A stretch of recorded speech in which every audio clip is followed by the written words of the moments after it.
Hello hello hello, কেমন আছো সবাই? টানা 10 দিন ধরে চলছে আমাদের এই স্পিতি ট্রিপ। এই ট্রিপ আমাদেরকে অনেক কিছু দিয়েছে, ফিজিক্যালি আর মেন্টালি আমাদেরকে অনেকভাবে শেপ করেছে। কিন্তু আজকে ফেরার পালা। কিন্তু বাড়ি যাওয়ার আগে সিমলার আশেপাশে এখনও কয়েকটা ছোটো মোটো জায়গা ঘুরে দেখা বাকি আছে। তাহলে চলো ঘুরে দেখে নিই। So welcome to rad moves and let's go.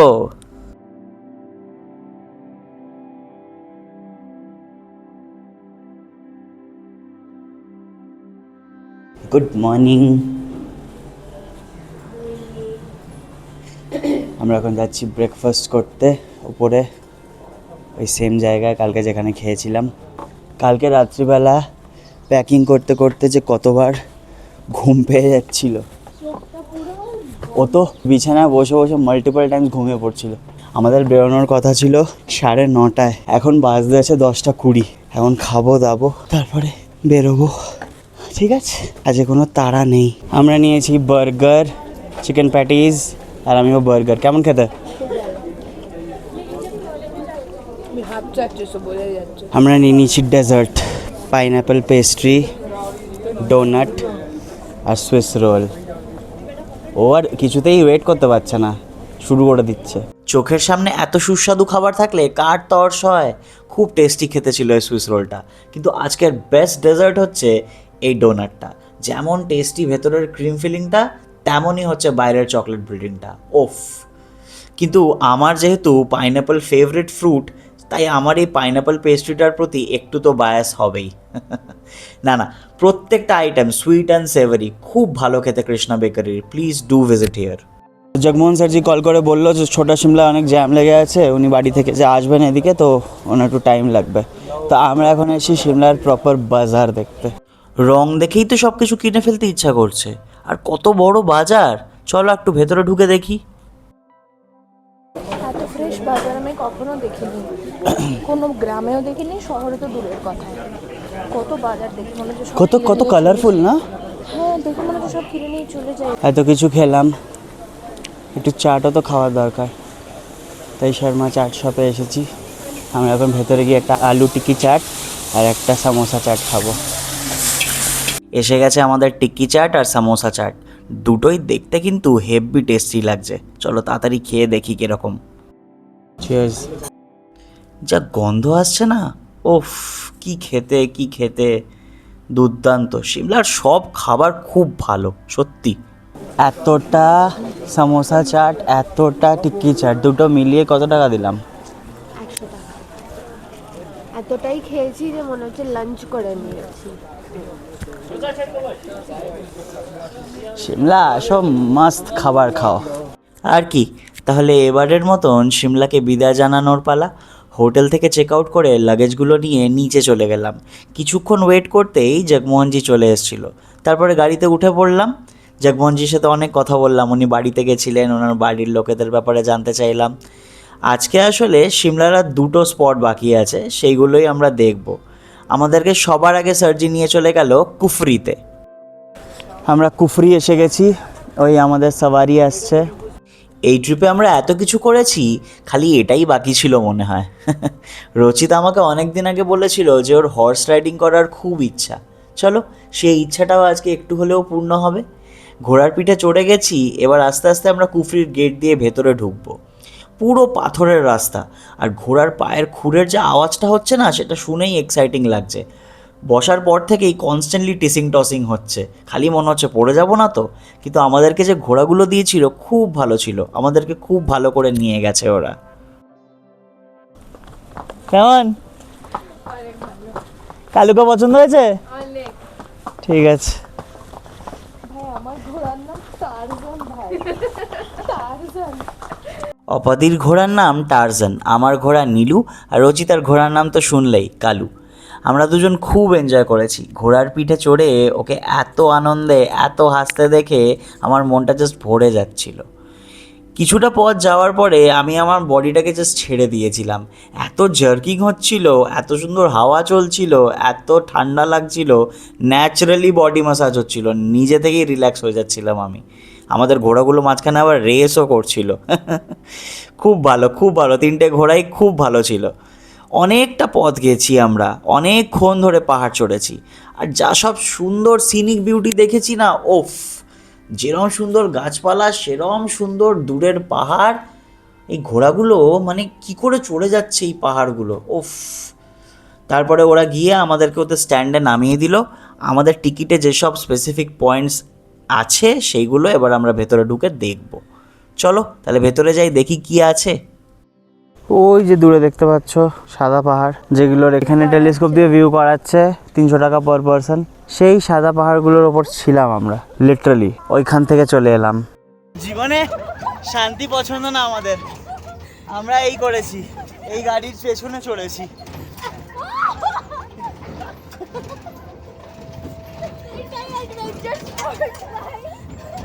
Actually এই 4x4 রাইডটা নেওয়া হয়েছিল কুফরির বেস পয়েন্ট থেকে একটা ভিউ পয়েন্টে পৌঁছানোর জন্য, কিন্তু ভিউ পয়েন্টে গিয়ে দেখি সেরম কিছুই নেই দেখার মতন। সামনে একটা স্টেপ ফার্মিং আর ওই দূরে কিছু গ্রাম, তাই আসল পয়সা উসুল কিন্তু এই গাড়িটাই। ভিউ পয়েন্ট দেখা হয়ে গেলে আমাদেরকে একটু ওপরে নিয়ে গিয়ে নামিয়ে দিল। ওখানে অ্যাডভেঞ্চার স্পোর্টস হচ্ছিল নাকি, অপাদিও করলো, তারপরে আমরা দুজনও করলাম এই ছোট্ট জিপলাইনটা। কমপ্লিমেন্টারি ছিল তাই কান্ট কমপ্লেন, কিন্তু লাস্টে গিয়ে একটা ঝটকা লেগেছিল, উফ! ওটা দুর্দান্ত ছিল, ভালো লেগেছে বেশ। সেখানেই আমরা গাড়িতে চড়ে আবার কুফরির বেস পয়েন্টের দিকে রওনা দিলাম। পুরো নড়ে গেছিলাম এই ওপরে যেতে গিয়ে, ওফ! তাও আমরা সামনে বসিনি, সত্যি। এই এত অ্যাডভেঞ্চার করে খিদে পেয়ে গেছিল তো, তাই কুফরি থেকে বেরোনোর আগে কিছু খাবার দাবার নিয়ে নিয়েছিলাম। পকোড়াটা ভালোই খেতে ছিল, আর মোমোটাও ওই আর কি মন্দের ভালো, চলে যাবে, কিন্তু চাটনিটা দুর্দান্ত ছিল, খুব ভালো ছিল খেতে। আর পাহাড়ে এসে যদি একবারও ম্যাগি খেলাম না তাহলে কি করে হবে বলো, তাই ম্যাগিও নিয়ে নিয়েছিলাম, ভালোই ছিল এটাও। কুফরি থেকে বেরোনোর ঠিক আগে দেখলাম নাগমাতা মন্দির, ওপর থেকে কিন্তু ভিউটা বেশ সুন্দর, তাই না? চলো দর্শন করে আসি ভেতর থেকে। ছিমছাম, খুব ভালো, সুন্দর। কুফরি মোটামুটি লেগেছে, ওই মন্দির ভালো। আসলে আমরা লাস্ট 9 দিন ধরে এত সুন্দর সুন্দর ভিউ, এত বড় বড় পাহাড় দেখেছি না, যে কুফরি একটু আন্ডারওয়েলমিং হয়ে গেছে। কিন্তু আমাদের ঘোড়াদেরকে কিছু বললে কিন্তু মেনে নেবো না, ঠিক আছে? হর্স রাইডিং একদম 10 on 10। আবার ঘোড়ার পিঠে চড়ার পালা, এবার নিচে যেতে হবে। ওপরে ওঠার সময় তো উঠে এসেছি, কিন্তু নিচে যাওয়ার সময় না খুব ভয় করছিল, খালি মনে হচ্ছিল যদি পড়ে যাই, যদি পড়ে যাই, উফ! কিন্তু এনাকে দেখো, ফুল মেন ক্যারেক্টার ভাইব, একদম সেন্টার স্ক্রিন, উফ! এবার নেক্সট স্পটে যাওয়ার পালা, কুফরি থেকে নেমে গাড়িতে চড়ে পরের জায়গায়। জাখু টেম্পল চলে এসেছি। আগেরবার যখন এসেছিলাম তখন এইটা ছিল না, আগে এই যে পাশ দিয়ে দেখছো রাস্তাটা যাচ্ছে, এটা সব সিঁড়ি, এইটা দিয়ে যেতে হতো, সিঁড়ি দিয়ে হেঁটে হেঁটে হেঁটে হেঁটে উঠে যেতে হতো। তো এই যে পাহাড়টাতে এখন যাচ্ছি, এখন আর বাদরের ভয় নেই। আগে তো এই সিঁড়ি জুড়ে বাদর ছিল, পুরো রাস্তা, মন্দিরে তো আছেই, পুরো রাস্তায় বাদর। কালকে সিমলা থেকে যে বজরংবলীকে বারবার দূর থেকে দেখাচ্ছিলাম না, তার কাছে এসে গেছি এখন আমরা। কথায় আছে যে হনুমান যখন সঞ্জীবনী বুটির খোঁজ করছিল, তখন ঠিক এই জায়গায় জাখু নামক এক সাধকের কাছে সে গাইডেন্স চায়। জাখু তাকে বলে দেয় যে কোন দিকে যেতে হবে। হনুমানজি তখন তাকে প্রমিস করে যে ফেরার সময় সে নিশ্চয়ই তার সাথে আবার দেখা করবে, কিন্তু হনুমান আর সেই প্রমিসটা রাখতে পারেনি। জাখু হনুমানের অপেক্ষা করতে করতে করতে করতে তার নামে একটা মন্দিরই বানিয়ে দেয়। কি অদ্ভুত ফ্যাসিনেটিং সব স্টোরি, তাই না? চলো ভেতরটা যাই। ভেতরে ক্যামেরা অ্যালাউড না, তাই আমি বাইরে থেকেই একটা ছোট্ট ভিডিও করে নিচ্ছি আর কি ওদের। খুব ভালো এই জায়গাটা, কিন্তু এখানে প্রচুর বাদর, প্রচুর। চলো এখান থেকে বেরোনোর পালা, এবার শেষ হলো আমাদের ট্রিপ। আমাদের ট্রিপের শেষ স্পট জাখু টেম্পল দেখে আমরা বেরিয়ে পড়েছি। এইমাত্র আমরা একটা খুব খারাপ খবর শুনেছি, আমরা স্যাড হয়ে গেছি। খারাপ খবরটা হচ্ছে স্যারজি আমাদের সাথে ভালো অব্দি যাবে না, আমাদেরকে সিমলায় গাড়ি চেঞ্জ করতে হবে, কারণ স্যারজির নেক্সট ট্যুর অ্যাসাইন হয়ে গেছে। এনিওয়ে, আমাদের ট্যুরে যতগুলো দেখার জায়গা ছিল, দেখা সম্ভব ছিল, সেগুলো দেখা হয়ে গেছে। অনেকগুলো জায়গায় ছেড়ে গেছে, এবার সেগুলো সব পরের বার পুষিয়ে নেব ফর শিওর। আমি বলে বোঝাতে পারবো না যে আমরা জগমোহনজির কাছে ঠিক কতটা গ্রেটফুল। উনি না থাকলে আমাদের এই ট্রিপটা হয়তো আর্ধেকটাও কমপ্লিট হতো না। যেভাবে আমাদেরকে ঘুরিয়েছেন উনি, কিছু বলার নেই, জাস্ট অনেক অনেক ধন্যবাদ, এইটাই বলার আছে। গাড়ি চেঞ্জ হয়েছিল, তারপর থেকে আমরা অনেকটা রাস্তা চলে এসেছি। এইটা গাড়ি আমাদের দিয়েছে বাই দ্য ওয়ে। এখন আমরা ডিনার করতে দাঁড়িয়েছি। এর আগে একটা জায়গাতে দাঁড়িয়েছিলাম, ওখানে একটু স্ন্যাক্স ফ্যাক্স কিনলাম, তারপরে ডিনার করতে দাঁড়িয়েছি ফ্রেন্ডলি ধাবা 2। তো বেশি কিছু খাবো না, খুব একটা খিদে নেই, ইচ্ছেও নেই। তো এখান থেকে খেয়ে আর একদম আম্বালায় গিয়ে দাঁড়াবো।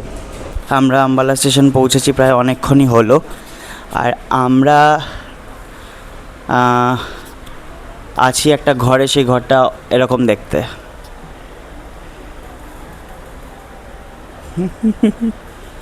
এই পুরো ঘরটা অ্যাপারেন্টলি আমরা আছি, আমাদের পারমিশন দেওয়া হয়েছে থাকার জন্য, ভিআইপি রুম। এবার এখানে কি করে পৌঁছালাম সেটার গল্পটা একটুখানি খটোমটো।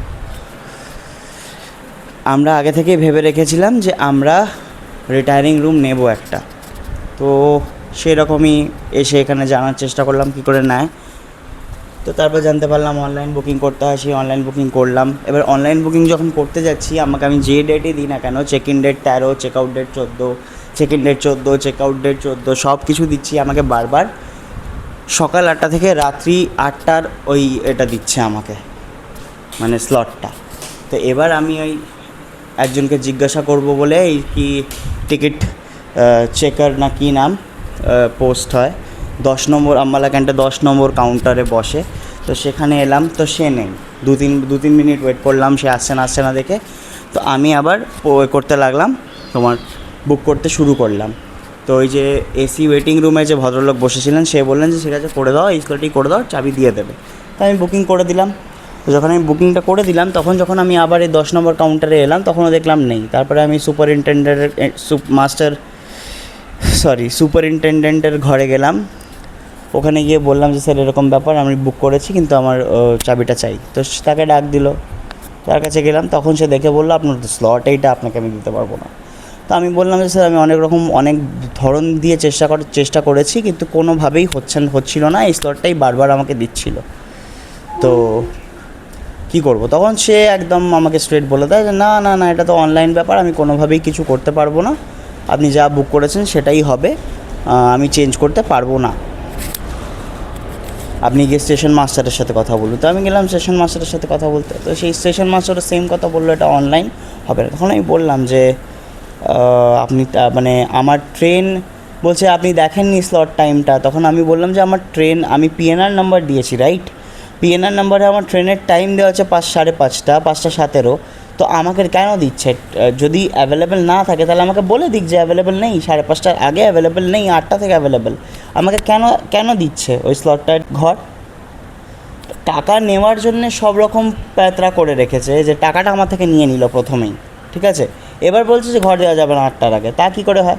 তো আমি বললাম যে দেখুন, আমাকে হেল্প করুন, আমরা আছি 3 জন এরকম ট্রাভেল করছি, আমাকে ইদার হেল্প করুন, নাহলে আমার যা করার আমি সেটা করবো। তখন কী করবেন, কী ভয় দেখাচ্ছেন? আমি ভয় দেখাচ্ছি না, প্রত্যেকটা সাধারণ মানুষের কাছে যেমন সোশ্যাল মিডিয়া আছে, আমার কাছেও আছে, আমি সেটা ইউজ করবো। ও আমাকে বলছে হেল্পলাইনে কল করুন। আমি হেল্পলাইনে ওনাদের সামনেই কল করলাম, হেল্পলাইনে বললো সরি, সার্ভিস নট অ্যাভেলেবেল। তো আমি এটাই বলবো যে অনলাইনও কোনো কমেন্ট না, যারা অফলাইন এখানে বসে আছে স্টেশনে, তারাও কিছু হেল্প করতে পারছে না। তো অনেকক্ষণ ধরে ওদের দুজনকে আমি একটা জায়গায় লিটারালি দাঁড় করিয়ে আর এসব করে যাচ্ছি 1 ঘন্টা ধরে এসব কথা বলছি আলাদা আলাদা লোকজনের সাথে। তারপরে একজন স্টেশন অধ্যক্ষ যে আছে তার সাথে কথা বলতে বললো ফাইনালি আমাকে। সে এলো, সে ভালোভাবে কথা বললো। আমি বললাম যে এরকম ব্যাপার, সে আমাকে একটা কথা বলে, স্যার আমি আপনাকে ঘর দিতে পারবো না, কারণ এটা তো পুরোটা অনলাইন হয়ে গেছে, সত্যি সত্যি এটা আমাদের হাতে নেই, কিন্তু আপনি যে প্রবলেমটা ফেস করছেন সেটা আমি বুঝতে পারছি। আপনার সাথে 2জন মহিলা আছেন, আপনি টাকা দিয়ে বুক করেছেন রুমটা, প্রবলেম একটা হচ্ছে। তাহলে একটা কাজ করছি, আমার যে ভিআইপি রুমটা, স্টেশনের যে ভিআইপি রুমটা, সেটা আমি আপনাদের জন্য খুলে দিচ্ছি, অ্যালাউ করছি আপনাকে, আপনারা এইখানে থাকতে পারেন যতক্ষণ না আপনাদের ট্রেন আসছে। অনেক এক্সস্টিং লাগবে। এই আমাদের এখানকার সিস্টেমদের সাথে ডিল করতে গেলে এত বিরক্ত লাগে না, 1000টা কৈফিয়ত দিতে হয়। অনলাইন সিস্টেমও করে রেখেছে, আবার লোকজনও রেখেছে। তারপরে তো এই টাইমে অবভিয়াসলি আমরা 2জন দাঁড়িয়েছিলাম, অনেক সাসপিশিয়াস মানুষজন ঘুরছিল, তো কন্টিনিউয়াস নজর রাখা, বিকজ আমাদের কাছে এতগুলো লাগেজ। বাট যাই হোক, আপাতত এসে আমরা চেঞ্জ করে ফ্রেশ হয়ে রেস্ট করছি। যেটা কমন যে টয়লেটটা থাকে স্টেশনে, সেটাও পরিষ্কার, নট গোয়িং টু লাই। আর আমাদের এটা ভিআইপি, এটাতে তো হবেই অবভিয়াসলি, এটাতে এসিও আছে। বাট এসি লাগছে না আপাতত আমাদের। এবার আমরা একটু রেস্ট করব, তারপরে ট্রেন আসলে ট্রেনে উঠবো।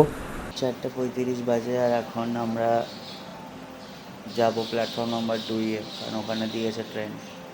আস্তে আস্তে যাব, তো ওখানে দেখবো কোথায় কম্পার্টমেন্টটা দিচ্ছে, তারপরে ট্রেন আসলে ট্রেনে চড়বো। আপাতত আমি ইন্টারনেটে চেক করছিলাম, তো ট্রেন রাইট টাইমেই আছে, ভালো, রাইট টাইমে থাকলেই ভালো। আমরা ট্রেনে উঠে পড়েছি, আমরা বিছানা করে আর শুয়ে পড়েছি। ট্রেন একদম রাইট টাইমে আছে অ্যাজ অফ নাও।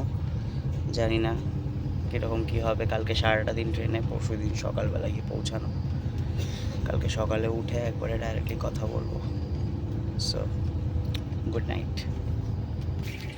যাচ্ছি ট্রেনে করে, দেখানোর মতন কিছুই নেই, কারণ আমরা সকাল থেকে উঠে থেকে খালি ঘুমাচ্ছি আর ঘুমাচ্ছি। মানে উঠেছি, আবার ঘুমিয়েছি, আবার ঘুমিয়েছি, আবার উঠে আবার এখন আবার এই যে।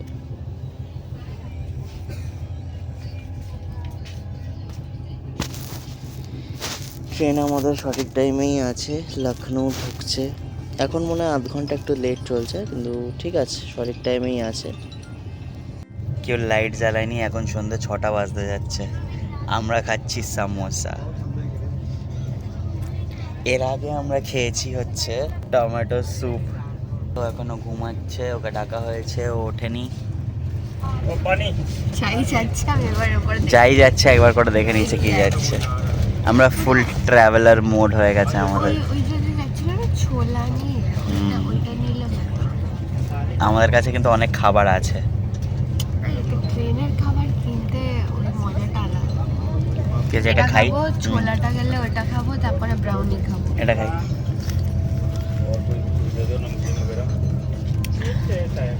গরম আছে हाँ जी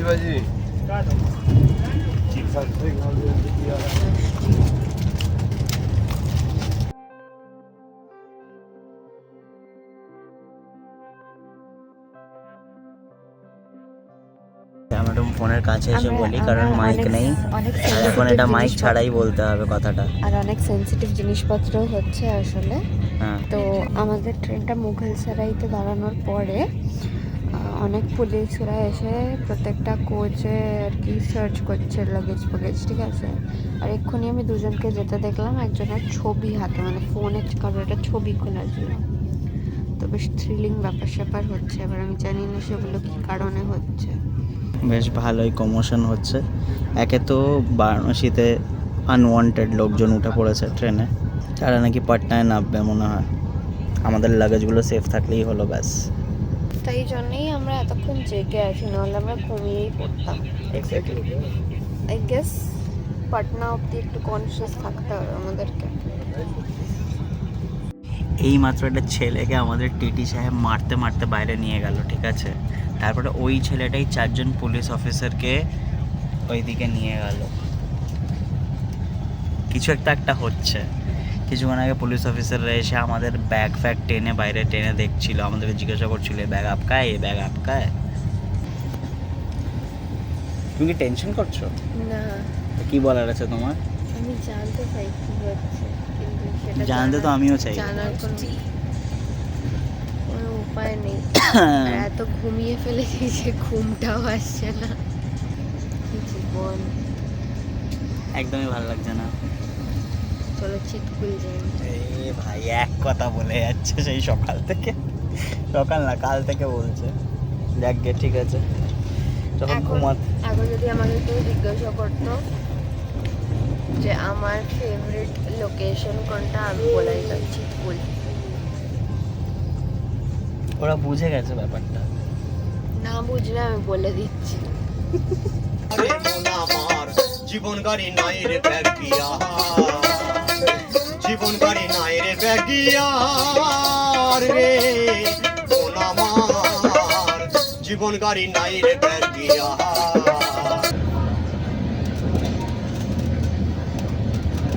গুড মর্নিং। আমরা পৌঁছাবো হাওড়া স্টেশনে আর আধ ঘন্টা 45 মিনিটের মধ্যে। তাহলে ট্রিপ এখানেই শেষ হচ্ছে।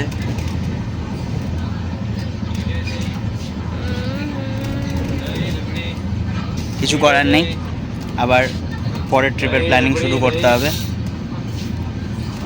বাড়িতে না ফিরলে আবার ঘুরতে যাব কী করে? তো এই ব্লগটা এই অবধি, এই সিরিজটাও এই অবধি। তোমরা যদি এই সিরিজের সবকটা ভিডিও না দেখে থাকো তাহলে গিয়ে দেখো, কেমন লাগলো সেটা আমাদেরকে কমেন্ট সেকশনে জানাও, শেয়ার করো ভালো লাগলে। আমাদের ইনস্টাগ্রামটা যদি ফলো এখনও করছো না, যাও গিয়ে ফলো করে নাও, ওখানে অনেক সুন্দর সুন্দর রিলস পোস্ট হয়ে গেছে অলরেডি, চোখ ধাঁধিয়ে যাবে, এত সুন্দর। তোমরা সবাই সুস্থ থেকো, সাবধানে থেকো, দেখা হচ্ছে খুব তাড়াতাড়ি।